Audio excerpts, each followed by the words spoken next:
ভোটের আগে প্রাথমিকে শিক্ষক নিয়োগ জানা যাচ্ছে যেমনটা যে আগামী 30শে ডিসেম্বর থেকে প্রাথমিকে শিক্ষক নিয়োগের ইন্টারভিউর প্রক্রিয়া শুরু হবে। 13,421 শূন্য পদে আবেদনকারী প্রায় 60,000 খবর সূত্রে। আরও বিস্তারিত জানতে কথা বলবো আমাদের প্রতিনিধি কৃষ্ণেন্দু অধিকারীর সঙ্গে।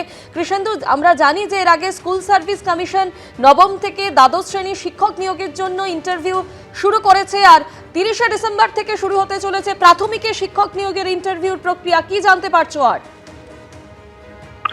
দেখো, গতকালই সন্ধ্যের পর প্রাথমিক শিক্ষা পর্ষদ একটা বিজ্ঞপ্তি জারি করেছে এবং তাতে বলা হয়েছে যে 30 তারিখ থেকে 30শে ডিসেম্বর থেকে তারা শিক্ষক নিয়োগের জন্য ইন্টারভিউ নেবে। ইন্টারভিউ পর্ব শুরু হবে, প্রথমে ইংলিশ মিডিয়াম পর্ব দিয়ে শুরু হবে এবং ধারাবাহিকভাবে ইন্টারভিউ চলবে।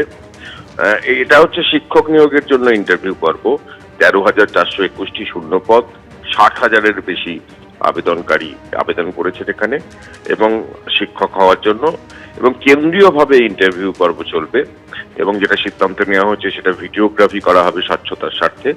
তারপর তার ভিত্তিতে একটা প্যানেল তৈরি হবে, সেই প্যানেল একটা রাজ্য ভিত্তিক হবে, একটা জেলা ভিত্তিক হবে এবং তারপর কাউন্সেলিং হবে এবং কাউন্সেলিং এর পর নিয়োগপত্রের সুপারিশ দেবে প্রাথমিক শিক্ষা পর্ষদ।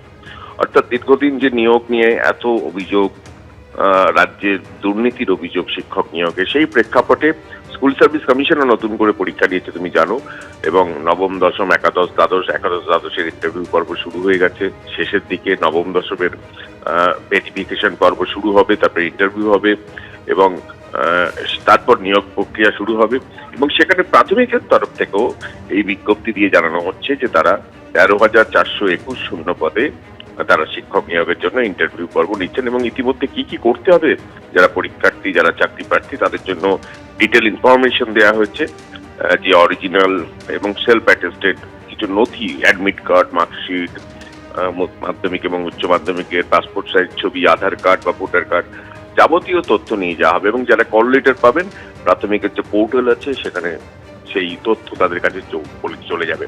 অর্থাৎ ভোটের আগে এত যে শিক্ষক নিয়ে দুর্নীতির অভিযোগ, প্রাতিষ্ঠানিক দুর্নীতির অভিযোগ, তারই মধ্যে প্রাথমিক শিক্ষা পর্ষদ এসএসসির মতোই নিয়োগ প্রক্রিয়া শুরু করেছে এবং তার জন্য ইন্টারভিউ করবেন তথ্য দিচ্ছে। ধন্যবাদ। অন্যদিকে সুপ্রিম কোর্টের দেওয়া সময়সীমার মধ্যে আরজিকর মেডিকেলে পোস্টিং পেলেন না চিকিৎসক অনিকেত মাহাতো। কেন সর্বোচ্চ আদালতের নির্দেশ মান্য করা হচ্ছে না, প্রশ্ন তুলে স্বাস্থ্য ভবনে ডেপুটেশন দিতে যান চিকিৎসকদের একাংশ। যদিও পুলিশি বাধায় খালি হাতেই ফিরতে হলো তাঁদের।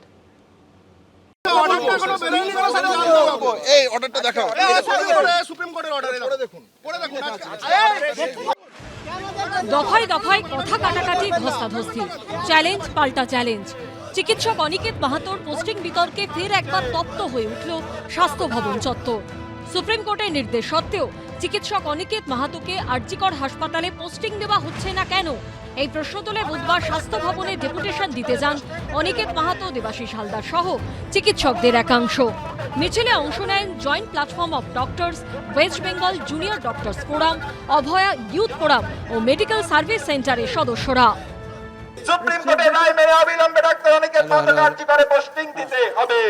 শেষ পর্যন্ত খালি হাতে ফিরতে হলো তাদের। যদি সুপ্রিম কোর্টের নির্দেশিকা একটা রাজ্য সরকার না মানে, তাহলে এই রাজ্য সরকারের তৈরি করা নিয়ম কানুন বাকিরা মানবে কেন? যদি সুপ্রিম কোর্টের নির্দেশিকা একটা স্বাস্থ্য ভবনের মতন কর্তৃপক্ষ না মানে, তাহলে যে স্বাস্থ্য ভবন সারা পশ্চিমবাংলার স্বাস্থ্য ব্যবস্থাকে পরিচালিত করে, সেই পরিচালন তারা কিভাবে করবেন? ব্যারিকেড দিয়ে আটকে দেওয়া হয় আন্দোলনকারী চিকিৎসকদের পথ। স্বাস্থ্য ভবনের মুখে হেলথ রিক্রুটমেন্ট বোর্ডের দপ্তরের সামনেই থমকে যায় মিছিল। পুলিশ কর্মী ও আধিকারিকদের সঙ্গে বাগযুদ্ধে জড়িয়ে পড়েন চিকিৎসকদের একাংশ। আধ ঘন্টার উপর চলে চাপানোতরের এই পরিস্থিতি। আপনি রাস্তা আটকে রেখেছেন কেন? আপনি রাস্তা আটকে রেখেছেন, ডাক্তাররা যেতে পারবে না এখানে। দেখেন, আরজিকর কাণ্ডের অন্যতম প্রতিবাদী মুখ অনিকেত মাহাতো। অভিযোগ, কাউন্সিলিং এর সময় ফার্স্ট ইয়ার সিনিয়র রেসিডেন্ট হিসেবে তার নাম ছিল আরজিকর মেডিকেল কলেজে, অথচ তাকে পাঠানো হয় রায়গঞ্জ মেডিকেল কলেজে। এরপরই রাজ্য সরকারের সিদ্ধান্তকে চ্যালেঞ্জ করে কলকাতা হাইকোর্টে যান প্রতিবাদী চিকিৎসক। সিঙ্গল বেঞ্চ ডিভিশন বেঞ্চ হয়ে মামলা গড়ায় সুপ্রিম কোর্টে। 11ই ডিসেম্বর সুপ্রিম কোর্ট সরাসরি প্রশ্ন তোলে, বাকিদের পোস্টিং মেধাভিত্তিক হলে অনিকেত মাহাতোর ক্ষেত্রে নয় কেন? দেশের সর্বোচ্চ আদালত নির্দেশ দেয় 2 সপ্তাহের মধ্যে চিকিৎসক অনিকেত মাহাতোকে পোস্টিং দিতে হবে আরজিকর মেডিকেল কলেজেই। বুধবার শেষ হলো সেই সময়সীমা, অথচ পোস্টিং সংক্রান্ত নির্দেশ এখনো কার্যকর হয়নি বলে অভিযোগ। আমরা এসেছিলাম সুপ্রিম কোর্টের অর্ডারটা ওনাদের দেখানোর জন্য যে আজকে 14 দিন পেরিয়ে যাচ্ছে, সেই সুপ্রিম কোর্টের অর্ডার মানার ক্ষেত্রে অবস্ট্রাকশন হয়ে দাঁড়িয়ে রয়েছেন এই পুলিশ অফিসার এবং আইপিএস অফিসাররা। ডক্টর অনিকেত মাহাতোকে আরজিকর মেডিকেল কলেজ হাসপাতালে পোস্টিং দেওয়ার জন্য নির্দেশ দিয়েছিল সুপ্রিম কোর্ট এবং আজকেই শেষ দিন। তারা সেই বিষয়ে পুঙ্খানুপুঙ্খ জানতে স্বাস্থ্য ভবনে আসেন। শুধু অনিকেত মাহাতো যে এসছেন তা নয়, ডক্টর দেবাশিস হালদার সহ বিভিন্ন জুনিয়র ডাক্তার তারা এসছেন, সিনিয়র ডাক্তাররাও এসেছিলেন। অভয় মঞ্চের যে ইউথ ফোরাম তাদের পক্ষ থেকেও এখানে তারা উপস্থিত হয়েছিলেন, কিন্তু দেখা গেল পুলিশ ব্যারিকেড করে তাদেরকে ঢুকতে দেননি। এই সরকারটা তো কোনো গণতান্ত্রিক ব্যবস্থার উপরে বিশ্বাস করে না, এরা কোর্টের রায়কে মানে না, এরা দেশের প্রধানমন্ত্রীকে মানে না, রাজ্যপালকে মানে না, রাষ্ট্রপতি সম্পর্কে কদর্য বিবৃতি দেয়। এদের কাছ থেকে আপনি কি প্রত্যাশা করেন? এখানে বহু অর্ডার কমপ্লাই হয় না। নবান্ন বা কালীঘাটের এই সুপ্রিম পাওয়ারের সোর্স কি? সভরিন দেশের হাইয়েস্ট জুডিশিয়াল এস্টাবলিশমেন্ট, তাদের রায় হলো এই ডাক্তারের পোস্টিংয়ের ব্যাপারে। It's a gross violation. কিন্তু সৈয়া ভাই কোতওয়াল ডর কাহে কা, হিন্দি প্রবাদ তো এমনি এমনি আছে। এ নিয়ে পাল্টা খোঁচা দিয়েছে তৃণমূল। আইনের বিষয়, কোর্টে বলবেন, কোর্টের বিষয়। আবার এটাও তো পাশাপাশি গ্রামের মানুষ, জেলার মানুষও দেখছেন যে যারা নাকি খুব বিপ্লবী তাদের জেলায় যেতে বুকে ব্যথা করে, তাদের সব ক্রিম পোস্টিংয়ে রাখতে হবে, নইলে তারা কোর্টে চলে যাবে। প্রশ্ন হলো এই টানাপোড়েনের শেষ কোথায়?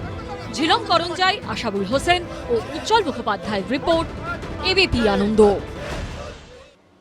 যুবভারতী কাণ্ডে এবার টিকিট বিক্রয়কারী সংস্থা জোম্যাটো ডিস্ট্রিক্টের ভাইস প্রেসিডেন্ট আকুল নারুলাকে জিজ্ঞাসাবাদ করল সিট। কোনো প্রভাবশালীর মদতেই কি বেশি পরিমাণে ছাপানো হয়েছিল কমপ্লিমেন্টারি টিকিট? উত্তর জানতে ধৃত শতদ্রু দত্তকে বারবার জেরা করছেন তদন্তকারীরা।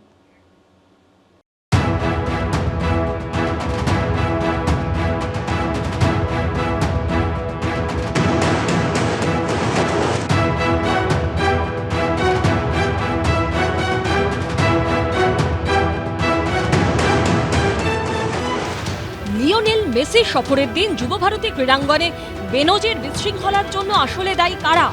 কাদের জন্য হাজার হাজার টাকার টিকিট কেটেও মেসিকে দেখতে পেলেন না দর্শকরা?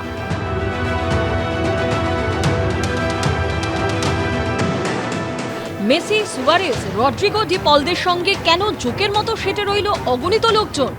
আন্তর্জাতিক মানে তারকাদের কেন ভিড়ের মধ্যে আঁচড় খেতে হলো? কাদের জন্য নির্দিষ্ট সময়ের আগে মাঠ ছাড়তে বাধ্য হলেন মেসিরা? এই ভিড়কে মাঠের মধ্যে ঢুকিয়েছিল কারা? কোনো প্রশ্নেরই এখনো উত্তর মেলেনি। এবার টিকিট বিক্রয়কারী সংস্থা জোম্যাটো ডিস্ট্রিক্টের ভাইস প্রেসিডেন্ট আকুল নারুলাকে জিজ্ঞাসাবাদ করল সিট। এবার আকুল নারুলা, জোম্যাটো ডিস্ট্রিক্টের ভাইস প্রেসিডেন্ট, তাকে ইন্টারোগেশন করলো স্পেশাল ইনভেস্টিগেশন টিম। পুলিশ সূত্রে যেটা খবর, এই গোটা প্রক্রিয়ার সঙ্গে যারা জড়িত ছিল তাদের প্রত্যেকের নামের তালিকা ইতিমধ্যে রেডি হয়েছে, অনেককে জিজ্ঞাসাবাদও করা হয়েছে। এর সঙ্গে ক্লোজ প্রক্সিমিটিতে যারা ছিল তাদের নামের তালিকা রেডি করে তাদেরকেও জিজ্ঞাসাবাদের প্রস্তুতি ইতিমধ্যেই এসআইটির তরফ থেকে শুরু হয়েছে। মঙ্গলবারই দিল্লি থেকে কলকাতায় আসেন আকুল নারুলা। টিকিটের জন্য অনুষ্ঠানের মূল উদ্যোক্তা শতদ্রু দত্তর সঙ্গে কি চুক্তি হয়েছিল? টিকিটের প্রাইস ট্যারিফ কি ছিল? কত টাকার টিকিট কত সংখ্যায় ছাপানো হয়েছিল? কমপ্লিমেন্টারি টিকিটই বা কত ছাপা হয়েছিল? কোনো প্রভাবশালী কি কমপ্লিমেন্টারি টিকিট বেশি ছাপানো ও নেবার জন্য চাপ দিয়েছিলেন? এসব জানতে আকুল নারুলার থেকে পাওয়া তথ্য নিয়ে মঙ্গলবার শতদ্রু দত্তকে টানা জেরা করে সিট। পাশাপাশি বাজেয়াপ্ত করা হয়েছে শতদ্রুর 3টি মোবাইল ফোন। ময়ূর ঠাকুর চক্রবর্তীর রিপোর্ট, এবিপি আনন্দ, কলকাতা।